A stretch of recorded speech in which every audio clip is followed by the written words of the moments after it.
Meu querido irmão, minha querida irmã, que a graça e a paz do Senhor seja com você nesse dia.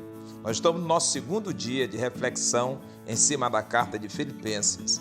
E hoje nós gostaríamos de falar com você um pouco sobre o testemunho eficaz. Quando Paulo estava preso em Roma, a sua presença ali provocou um impacto tanto na igreja que estava em Roma, quanto também na igreja que estava em Filipos. E aqui Paulo testemunha um pouco de como a sua prisão, como o seu sofrimento serviu como instrumento para encorajar aqueles irmãos em tempos tão difíceis.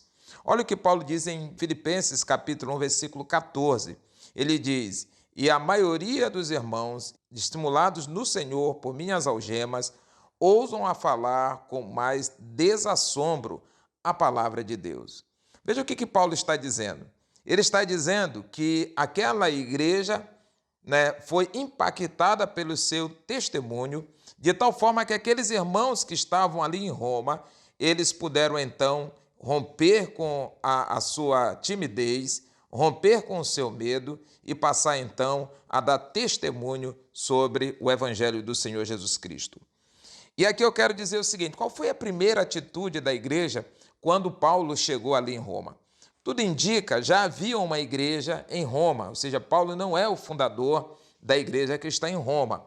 Mas quando ele chega ali naquela cidade, o que nós vamos ver é uma igreja tímida, uma igreja que, de certa forma, se amolda à cultura e às tradições daquela cidade. Ao ponto de Paulo escrever em Romanos capítulo 12, dizendo: "Não vos conformeis com este mundo, com esse tempo, mas transformai-vos pela renovação do vosso entendimento."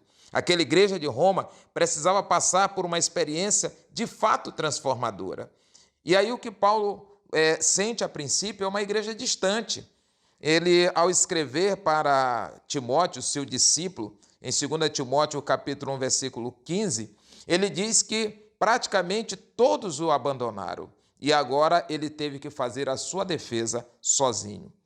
Mas aí, meus irmãos, que coisa estupenda o que Deus faz. O testemunho de Paulo começa então a motivar aqueles irmãos a ter uma vida cristã mais autêntica, a entregar de fato a sua vida para que Deus realize uma obra através dele. E aí ele diz: olha, agora esses irmãos, eles estão desassombrados. Olha que palavra esquisita, estranha. O que é desassombro?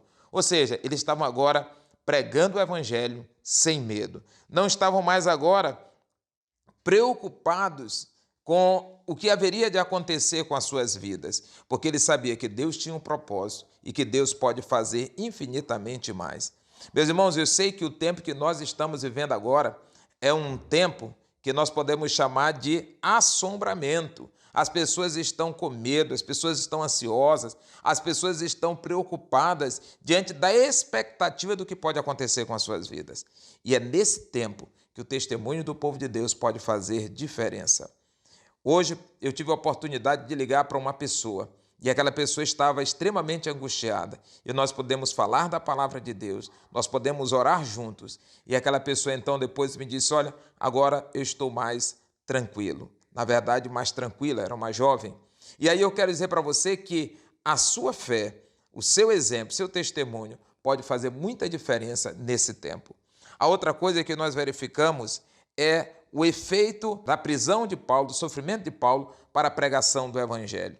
Meu irmão disse que muitas pessoas começaram a pregar o evangelho. Apareceram muitos pregadores em Roma, mas Paulo diz: alguns pregam por motivação correta e outros pregam por motivação errada. Alguns pregavam porque queriam prestígio, porque queriam dinheiro e porque queriam ter a mesma influência que Paulo.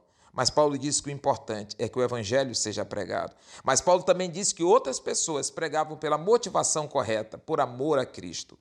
E aí, meu irmão, nós podemos entender que esse tempo tem muita gente que vai falar muitas coisas, falar sobre sinais do final do tempo, falar sobre isso ou aquilo que as pessoas devem fazer. Mas eu quero dizer para você é que você deve ouvir aqueles que de fato conhecem a palavra de Deus. E qual foi o efeito do testemunho de Paulo também para a igreja de Filipe? A igreja de Filipe então cresce no Senhor. E aí eles passam a entender que podem se alegrar apesar do sofrimento. Meu irmão, nessa oportunidade, eu queria orar com você, com a sua família, para que Deus possa fortalecer o seu coração. Mas gostaria também de orar por aqueles missionários que estão espalhados pelo mundo e muitos deles vivendo situações de risco, não só com o Covid, mas com a perseguição de governos, de religiões de seita. Oremos. Senhor Deus e Pai, eu quero te pedir que a tua presença seja constante na vida da tua igreja, através do testemunho, Senhor, dos teus filhos. Eu quero te pedir em especial, Pai, por aqueles que estão no campo missionário. Protege esses teus filhos, Pai, que eles não possam ser atingidos nem pela peste, nem pela enfermidade e também pela perseguição dos homens. Mas se isso acontecer, Pai, dá livramento. Fica conosco e nos abençoa, em nome de Jesus. Irmãos, amanhã é o nosso terceiro dia de reflexão. Que Deus o abençoe.